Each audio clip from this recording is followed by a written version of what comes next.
اهلا بكم. انا اسمي مريم محمد ودي قناتي تكزامن. تمام. نبدا. بالتاكيد انتوا سمعتوا ان البرمجه هي لغه المستقبل، وسمعتوا كمان كتير قوي عن البرمجه في اكتر من مكان ومن اكتر من شخص، ومش عارفين بالظبط ايه هي البرمجه. فمن غير رغي كتير كالعاده نقول المفيد وشكرا. تمام.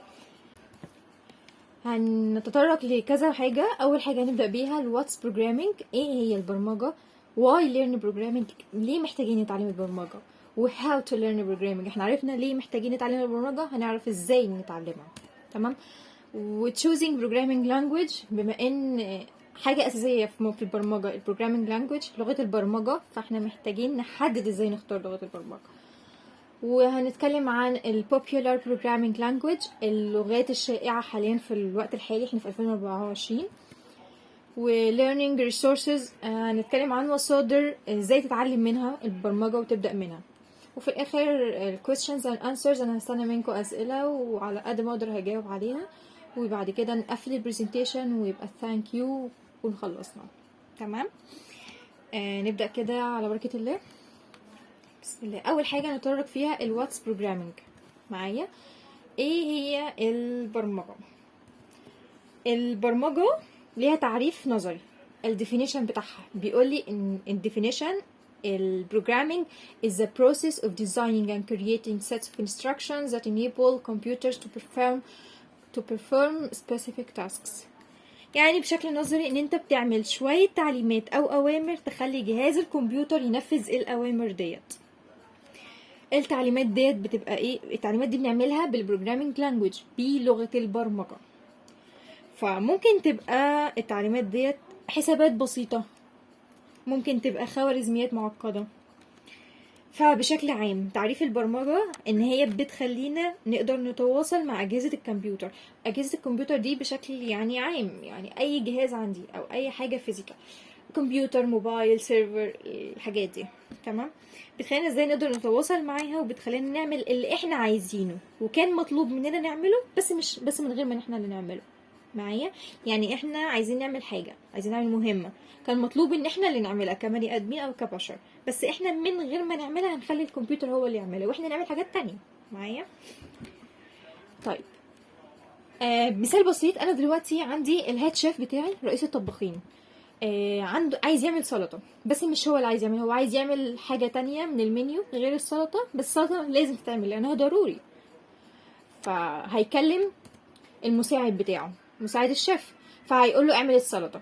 فالشيف مش هيعرف يعمل السلطه، فلازم ياخد التعليمات عشان يعمل السلطه. فالشيف هيقول له ايه؟ انت تجيب الخضار وتاكد انك تغسله، وبعد كده تقطعه لشرايح، وبعدين تاكد انك تتبله، وبعدين تحط عصره ليمون. معايا؟ دي التعليمات اللي الشيف بيديها للمساعد بتاعه. فالمساعد خلاص خد التعليمات دي وهينفذها، فبالتالي هيعمل السلطه. هو ده نفس الموضوع. فالهيد شيف اللي هو احنا كمبرمجين، والمساعد اللي هو جهاز الكمبيوتر او النظام او السيستم اللي احنا عايزينه ينفذ الامر ده، ان احنا عايزينه يعمل السلطه.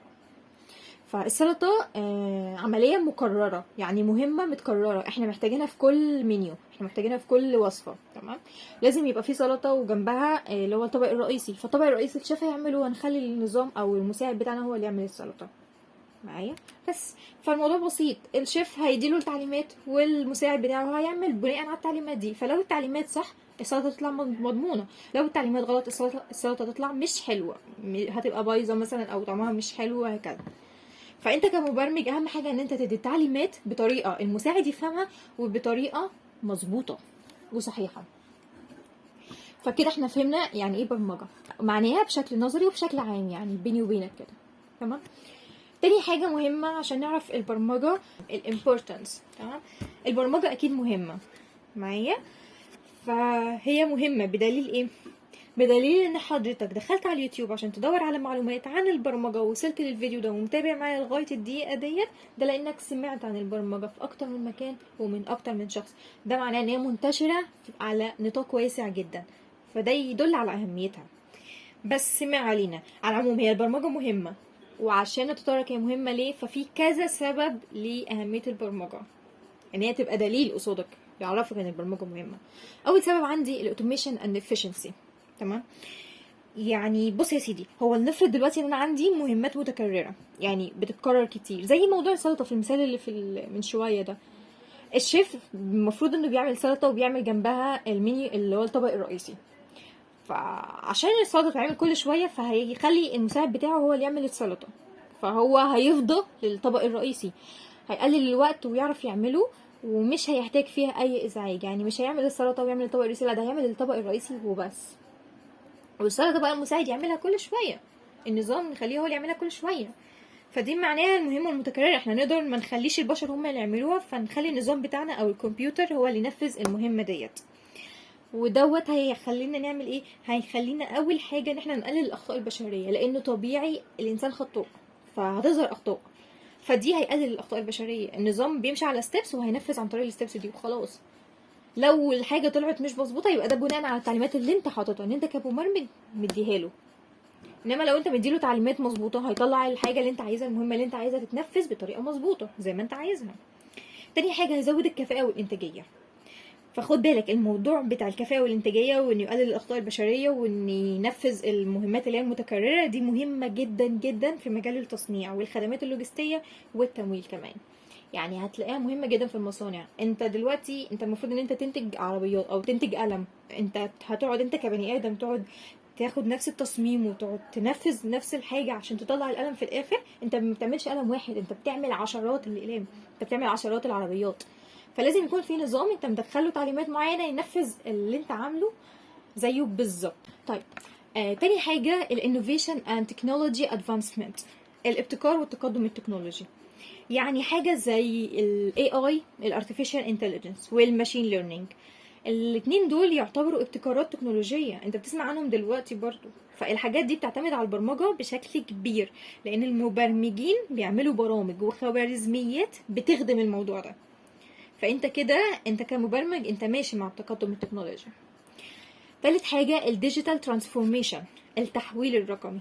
يعني حرفيا انت هتلاقي كل حاجة حواليك بقت تكنولوجية.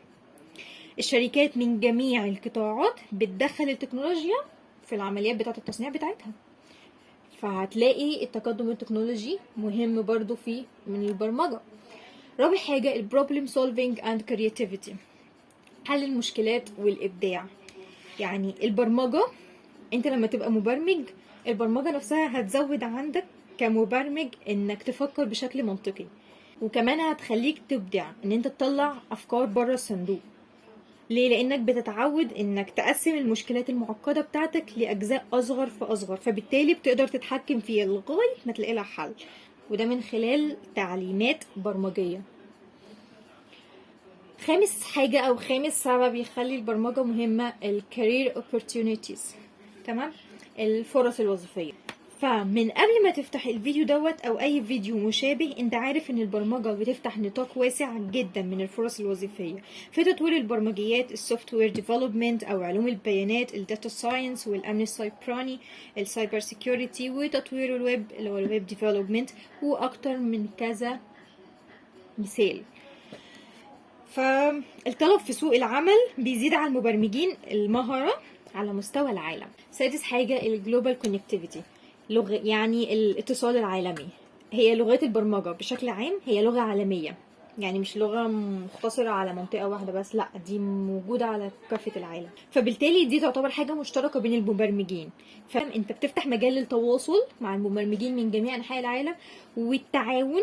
تقدر تتعاونوا في المشروعات، يعني مش لازم انت تعمل تطبيق لوحدك، ممكن تدخل اي حد من اي مكان في العالم يبقى معايا. فبالتالي بيسهل على المبرمجين انهم يطوروا المنتجات والمنصات البرمجيات الدولية. طيب واخر حاجة الامباورمنت اند الاكسسبيليتي، يعني التمكين وامكانية الوصول. بمعنى ايه؟ بمعنى انها بتمكن المبرمجين انهم يبنوا الادوات او اي، يعني انا دلوقتي كمبرمج عايز ابني تطبيق خاص بيا انا، فدي حاجة بسيطة، تمام؟ فدلوقتي البرمجة عشان تتعلمها انت ممكن تفتح جوجل او ممكن تفتح اليوتيوب، يعني هي البرمجة مش برايفت، مش حاجة خاصة، لا دي حاجة عامة واي حد يقدر يتعلمها في اي مكان وفي اي وقت ومن اي مصدر تعلم معايا. فهي دلوقتي انت تقدر توصل لها من اي حتة لانها موجودة. فدوت هتخليك انك تبتكر لمصلحتك الشخصيه وبشكل مستقل. يعني مش لازم تكون مرتبط تبع شركه او تبع حاجه معينه عشان تعرف تتعلم البرمجه، لا انت ممكن تتعلم البرمجه وممكن تعمل تطبيق لنفسك يعني خاص بيك وتبدا شغل عليه انت لوحدك، مش لازم تبقى تحت هيد ولا تحت اي حاجه. فمن الكلام ده كله احنا نقدر نفهم ان البرمجه بتلعب دور محوري في التكنولوجيا الموجوده حاليا. هتلاقيها موجودة في أي حتة حاليا قصادك كده، تعتبر البرمجة جزء منها. ال AI اللي منتشر حاليا البرمجة جزء منه. التطبيقات اللي انت بتستخدمها بشكل حياتي بشكل يومي، فالبرمجة موجودة حاليا في كل مكان وفي كل حتة، فبتحفز الابتكار وبتحل المشكلات في العالم الحقيقي. زي مثلا ان هو في الصناعات، المصانع دلوقتي بتدخل التكنولوجيا عشان تعرف تنفذ الانتاجية اللي هي عايزاها بشكل سهل وسريع وكمان من غير أخطاء. تمام. طيب هنتكلم دلوقتي عن الأمثلة اللي موجودة في الحياة اليومية ومستخدمة البرمجة. أول حاجة في الإكزامبلز، في الأمثلة عن البروجرامينج، الويب براوزرز أنا بستخدمه بشكل يومي. ليه؟ لأن البراوزرز فيه مثلا زي الجوجل كروم، زي الفايرفوكس، زي سفاري، الحاجات دي. وفي لغات برمجة اللي بتخليني أبني الجوجل كروم، يعني ممكن أبني موقع، ممكن أبني ويب سايت او براوزر زي جوجل كروم او فايرفوكس عن طريق ان انا اتعلم لغات برمجه زي جافا سكريبت، زي HTML والسي اس اس. تاني اكزامبل عندي الموبايل ابس، يعني تطبيقات التليفون اللي انت مستخدمه دلوقتي دوت البرمجه داخله فيه، زي واتساب، تليجرام، فيسبوك، بتاع ده انستا وتيك توك والحاجات دي كلها موبايل ابس، تطبيقات في التليفون. هو متقسم، موبايل ابس متقسمه انها تبقى اندرويد او اي او اس. اي او اس اللي هو ابل وكده. فلو عايز تعمل تطبيق اندرويد، فالرئيس يعني الحاجه الشائعه فيه ان انت بتتعلم لغه الجافا اللي هي البروجرامينج لانجويج. فعشان تعمل اندرويد اب او تطبيق اندرويد فانت بتتعلم الجافا هي بتبني تطبيقات اندرويد. طب لو عايز تعمل تطبيق اي او اس، تطبيق في ابل يعني وكده، فانت بتتعلم لغه السويفت. وطبعا مش شرط، يعني هو في حاجات كتير وفي لغات كتير قوي، بس ده الشائع منها. تالت اكزامبل عندنا من البروجرامينج الاوبريتنج سيستمز. ايه هي الاوبريتنج سيستمز؟ يعني زي الويندوز عندك في اللابتوب او الكمبيوتر بتاعك، البي سي الويندوز. محدش عارف الويندوز. والماك او اس ده في ابل، في لابتوب ابل، واللي هو اللهم صل على النبي، ولينكس. دي كلها انظمه تشغيل اوبريتنج سيستمز. تمام.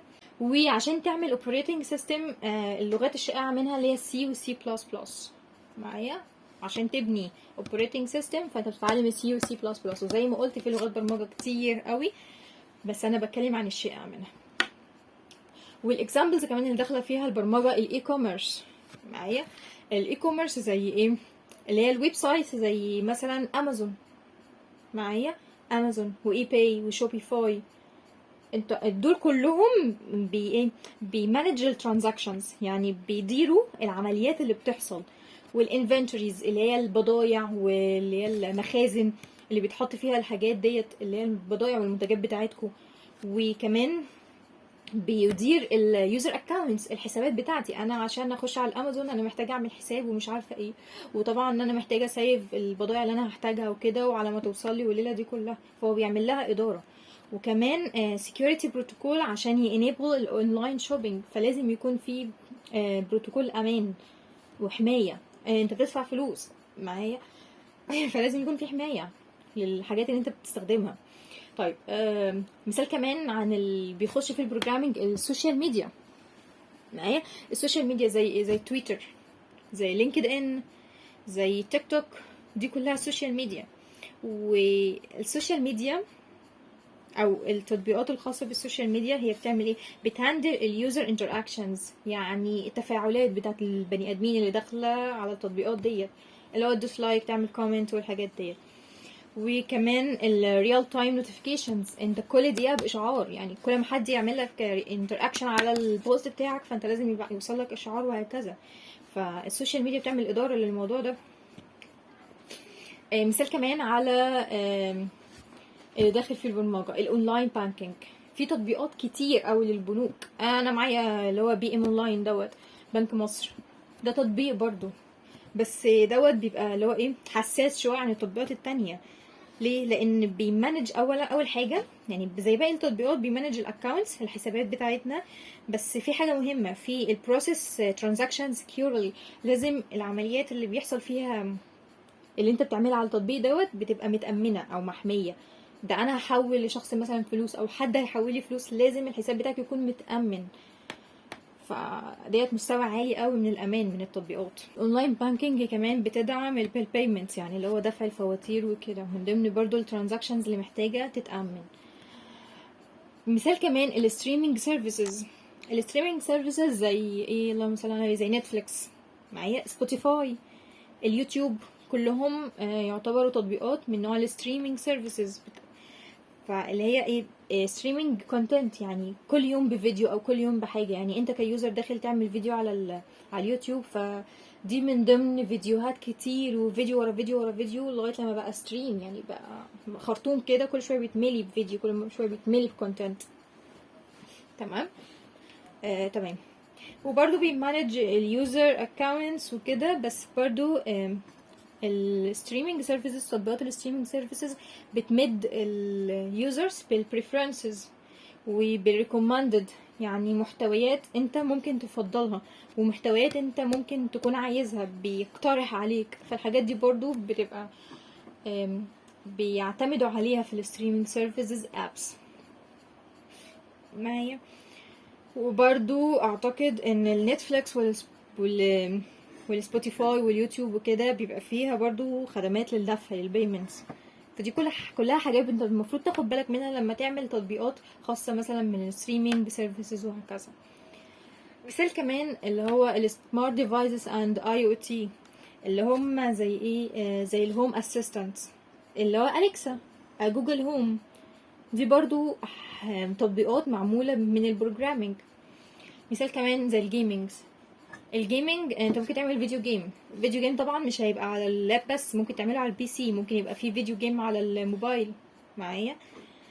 فعشان تعمل جيمنج في لغات بتتعلمها عشان تعرف تعمل فيديو جيم، زي مثلا السي بلس بلس او البايثون او الجافا، عشان بس تكريت الميكانيزم بتاعت اللعبة، آلية اللعبة، وعشان برضو تكريت الجرافيكس اللي هو الأشكال وبقى والخلفية والكاركترز والحاجات ديت. وكمان عشان تكريت الانتراكتيف، التأثيرات، يعني أنا لما أجي يوزر مثلا أدوس على الزرار يعمل كذا وكذا وكذا، دي انتراكتيفز. مثال برضو أخير، يعني أنا حاطة بس استنباطات. الهيلث كير بيستخدم في الالكترونيك هيلث ريكوردز، الاختصار EHR systems. تمام. يعني اي نظام انت بتدخل فيه البيانات بتاعه البيشنت بتوع المرضى عشان يقدر يستنبط منها. اي تطبيقات بتستخدم في المستشفيات حاليا دي معموله برضو تطبيقات بناء على هيلث كير بشكل عام. فدي بتمانج البيشنت داتا، بتمانج اللي هي البيانات بتاعه المرضى والديزيزز، اللي هي الامراض نفسها، بيعمل لها اداره. بس التطبيقات اللي من النوع دوت بتبقى مبنيه على كمية داتا سيت، لازم يكون في قاعدة بيانات للأمراض بشكل عام. مرضى معانين مثلا من مرض معين، فلازم يكون في إشاعات محطوطة في الداتا سيت، في قاعدة البيانات، بيانات عن المرضى كتير قوي عشان يعرف مثلا يحلل ويعمل تحليلات ويعرفك انت عندك كذا ولا كذا ولا كذا. التطبيقات اللي من نوع الهيلث كير بيبقى تاخد بالك من حاجات زي كده فيها. وبس كده احنا نقدر نستوب هنا ونكمل في فيديو جديد ان شاء الله عن الباقي من البرزنتيشن ديت، ومن غير رغي كتير. ربنا يوفقكم.